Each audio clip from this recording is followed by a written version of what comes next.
আমরা কিছুদিন আগে মধুপুর ঘুরতে গিয়েছিলাম দল বেঁধে। সেখানে বৈদ্যনাথ ধাম, তারপরে অন্যান্য সাইট সিইং দেখে আমরা বেরিয়ে পড়লাম একটা নতুন জায়গা। আমাদের ড্রাইভার নিয়ে গেল। সেই জায়গাটা একটা অদ্ভুত ধরনের, মানে পাহাড়ের উপরে একটা ছোট্ট মন্দির, নাম বুড়েশ্বর মন্দির। তো জায়গাটা এত সুন্দর লাগলো আমাদের কাছে। এর মধ্যে একটা থ্রিল আছে, মানে উঁচু নিচু।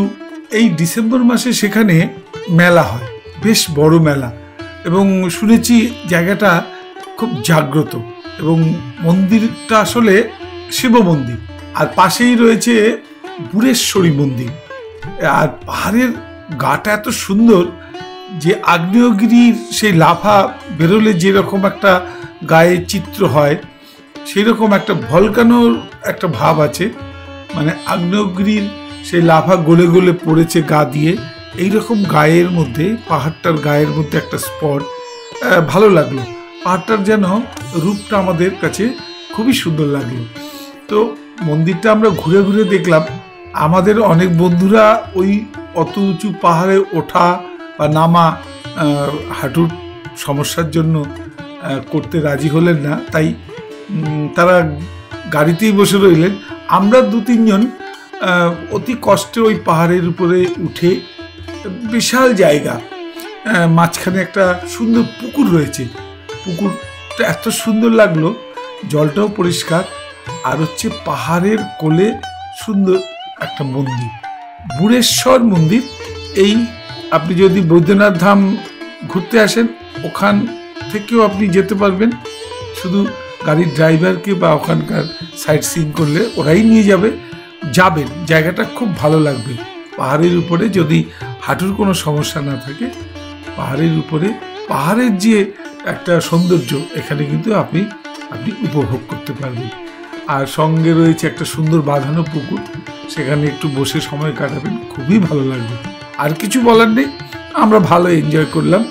আর বড় কথা, এই যে বুড়েশ্বর মন্দিরের এই আশপাশটা ডিসেম্বর মাসে একটা বিশাল মেলা হয়, এবং ওখানকার লোকেরা বলে খুব জাগ্রত এই মন্দির। এখানে অনেকে মানত করে মহিষ বলি দেন, বিভিন্ন পশু বলি দেন, এবং এত বেশি মহিষ বলি হয় যে ওই পাহাড়টা পুরো রক্ততে একদম মানে স্নান হয়ে যায়। পাহাড়টা পুরো রক্তে স্নান হয়ে যায়। আমরা দেখেছি পাহাড়ের গা জুড়ে শুধু রক্ত আর রক্ত, মানে ওই মহিষ বলি বা পশু বলির রক্ত। আমরা মন্দিরে বেশ কিছুক্ষণ কাটালাম। তারপরে আমরা সবার শেষে গেলাম ওই নলক্ষার মন্দির। মন্দিরটার নামটা থেকেই আমরা বুঝতে পারলাম যে এর মধ্যে একটা ইতিহাস আছে। এক সময় নাকি 9 লক্ষ টাকা দিয়ে এই মন্দিরটি তৈরি হয়েছিল। তো সেই মন্দির এখন নতুনভাবে সেজে উঠছে, মানে তার রেনোভেশন চলছে। মন্দিরটা খুবই সুন্দর হচ্ছে।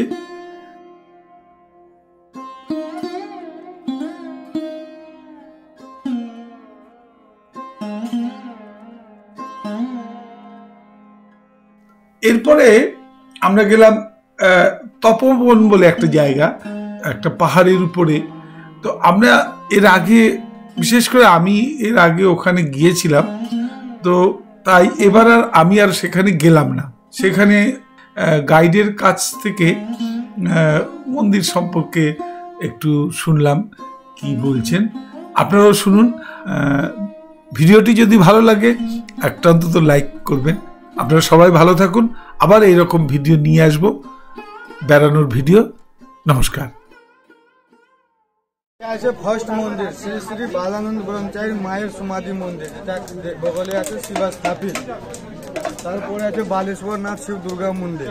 তারপরে শ্রী শ্রী বালানন্দ ব্রহ্মচারী যোগ ভূমি, যে 44 সাল সাধনা করেছিল, 4টা শিবদের দর্শন পেয়েছিল। তারপরে এখানে মেন মন্দির আছে হনুমান মন্দির, এটা পাথর কেটে রাম সীতাকে দর্শন দিয়েছে। এখন রাবণ তপস্যা করতে এসেছে, তপস্যা কৈলাস পর্বতে করেছিল যে শিবজি লঙ্কা লেবার জন্য, যেটা এখন বাবা ধাম স্থাপিত আছে। দুসরোবার এই তপবনে রাবণ দুসরোবার তপস্যা করতে এসেছে।